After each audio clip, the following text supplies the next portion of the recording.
12 नवंबर 1996 को कजाकिस्तान से एक फ्लाइट दिल्ली आने के लिए रवाना होती है और जब वो 80 मील की दूरी पर पहुंच जाती है उसी समय दिल्ली से एक फ्लाइट उड़ान भरती है। कुछ ही दूरी पर जाकर दोनों प्लेन में टक्कर हो जाती है और दोनों ही आग का गोला बन जाते हैं और जमीन पर नीचे गिर पड़ते हैं। ये एक हादसा था जो हमारे भारत का, हमारे इतिहास का सबसे बड़ा मिड एयर कोलिशन था। क्या हुआ, इसके पीछे क्या कारण थे, किन वजहों से ये टक्कर हुई दो विमानों के बीच में और इस विमान की टक्कर के बाद क्या बदलाव आए, इन सब के बारे में आज हम इस वीडियो में बात करने वाले हैं।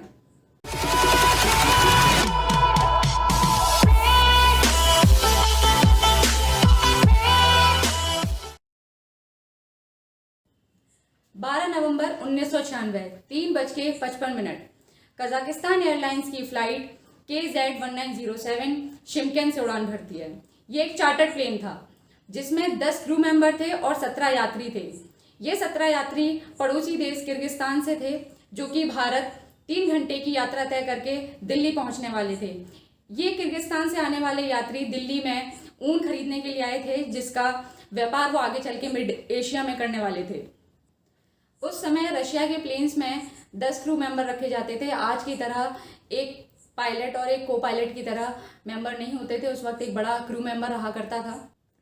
दिल्ली इंदिरा गांधी इंटरनेशनल एयरपोर्ट, जहां ये कजाकिस्तान का विमान 3 घंटे की यात्रा तय करके उतरने वाला था, यहाँ उस समय केवल एक ही नैरो कॉरिडोर था जो कि लैंडिंग और टेक ऑफ के लिए यूज किया जा रहा था। शाम के 6:30 बजे हुए थे और कजाकिस्तान का विमान दिल्ली से 80 मील की दूरी पर पहुंच चुका था।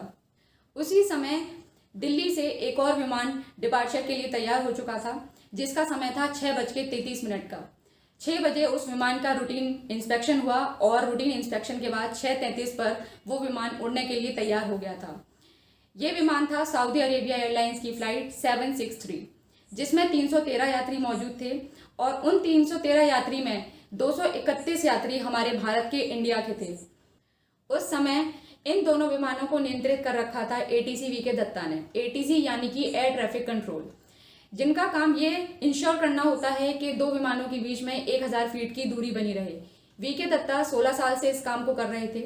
दिल्ली इंदिरा गांधी इंटरनेशनल एयरपोर्ट पर केवल एक रडार मौजूद था जिससे ये पता लगता था कि कोई भी विमान कितनी दूरी पर है, लेकिन उस विमान की ऊंचाई का इससे पता नहीं लगाया जा सकता था, जिसके लिए ATC को विमान में बैठे पायलट से बात करनी होती थी और उसके बाद ही विमान के पायलट से ये पता लग पाता था कि वो विमान कितनी ऊंचाई पर मौजूद है।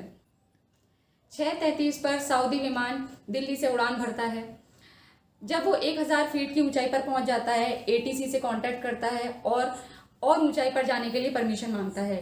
ATC वीके दत्ता उन्हें परमिट कर देते हैं तो वो और ऊंचाई पर पहुंच जाते हैं और जब वो 14,000 फीट की ऊंचाई पर पहुंच जाते हैं तो वो वीके दत्ता से और ऊंचाई पर उड़ने की परमिशन मांगते हैं, लेकिन वीके दत्ता उस वक्त उन्हें परमिशन नहीं देते हैं और कहते हैं कि आप 14,000 फीट की ऊंचाई पर ही बने रहें। 6:39 कजाकिस्तान विमान के पायलट वीके दत्ता से कांटेक्ट करते हैं और नीचे उतरने की परमिशन मांगते हैं। वीके दत्ता स्क्रीन पर देखते हैं जिसमें उन्हें वो विमान पॉइंट के रूप में दिखाई दे रहा था। वीके दत्ता उन्हें बताते हैं कि वो 15,000 फीट की ऊंचाई पर बने रहें और वो दिल्ली से 10 मील की दूरी पर हैं। 5 मील की दूरी पर उन्हें एक और प्लेन आएगा और उन्हें क्रॉस करेगा और वो प्लेन 14,000 फीट की ऊंचाई पर है। ये भी वीके दत्ता उन्हें उस वक्त बताते हैं। कुछ देर बाद जब कजाकिस्तान विमान के पायलट दोबारा से वीके दत्ता से कांटेक्ट करते हैं तो वीके दत्ता उन्हें बताते हैं कि वो 8 मील की दूरी पर हैं और 14,000 फीट की ऊंचाई पर एक और विमान है जो उन्हें थोड़ी ही देर में क्रॉस करेगा। 4 सेकंड बाद वीके दत्ता अपनी स्क्रीन पर देखते हैं जहां उनको वो दोनों विमान पॉइंट के रूप में दिखाई दे रहे थे। थोड़ी ही देर में वो विमान के जो पॉइंट थे वो एक दूसरे के साथ आके फ्यूज होते हैं और उस स्क्रीन से गायब हो जाते हैं। 130 किलोमीटर दूर दिल्ली से हरियाणा के एक गांव चरखी दादरी में जहां लोग खेतों में काम कर रहे थे, उन्हें आसमान से बहुत जोर की एक आवाज़ आती है। तो जब वो आसमान की ओर देखते हैं तो वहां उन्हें 2 आग के गोले नीचे गिरते हुए दिखाई देते हैं। पहले तो आवाज़ से उन्हें ये लगता है कि यहाँ तूफान वगैरह या भूकंप वगैरह आया हुआ है, जिसकी वजह से सारे लोग अपने घरों से बाहर निकल के आ जाते हैं। जब ये दोनों विमान नीचे ज़मीन पर गिरे तो वो मलबा इतना ज़्यादा था कि लोग देखकर चौंक चुके थे।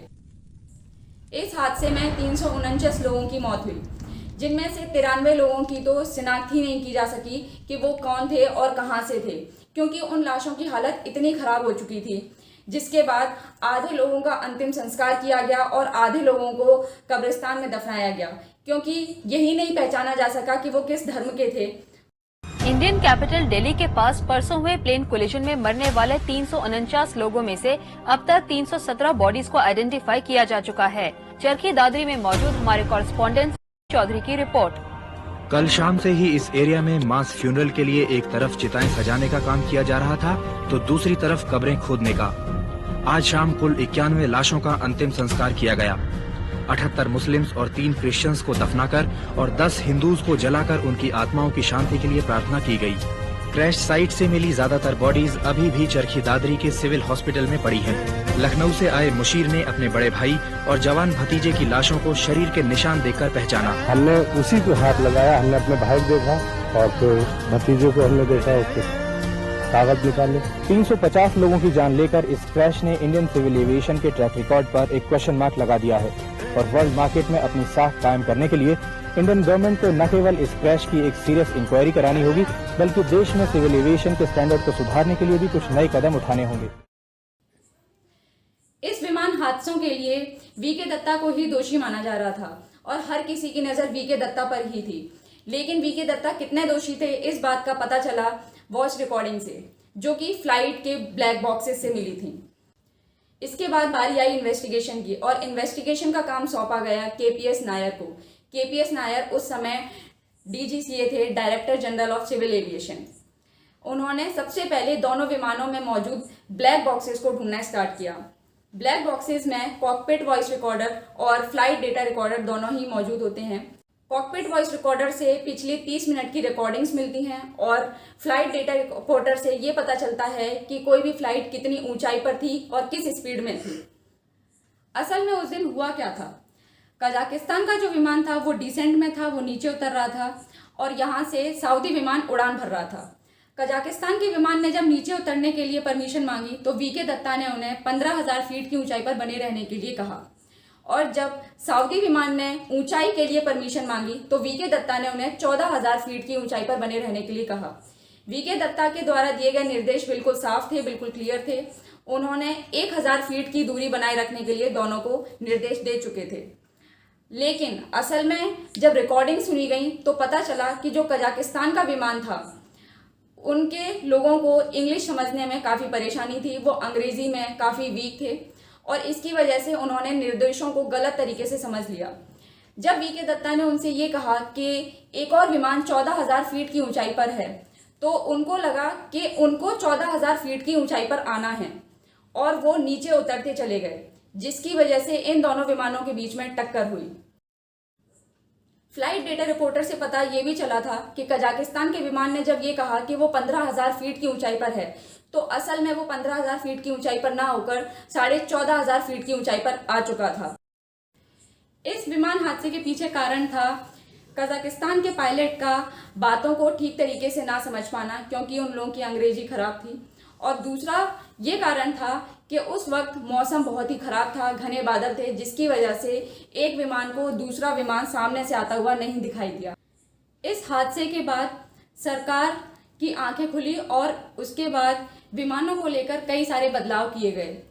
हर विमान में टीकेएस लगाया गया, टीकेएस यानी कि ट्रैफिक कोलिजन अवॉइड सिस्टम, जिससे कि ऐसे विमान के हादसे रोके जा सकें। इसके अलावा पायलट्स के लिए ये मैंडेटरी कर दिया गया कि उनको लैंग्वेज की अच्छी खासी नॉलेज होनी चाहिए, लैंग्वेज में उनकी प्रोफिशिएंसी होनी चाहिए, जिसकी वजह से ऐसे कोई कम्युनिकेशन के कन्फ्यूजन्स ना हो और आगे इस तरीके के हादसे होने से रोके जा सकें।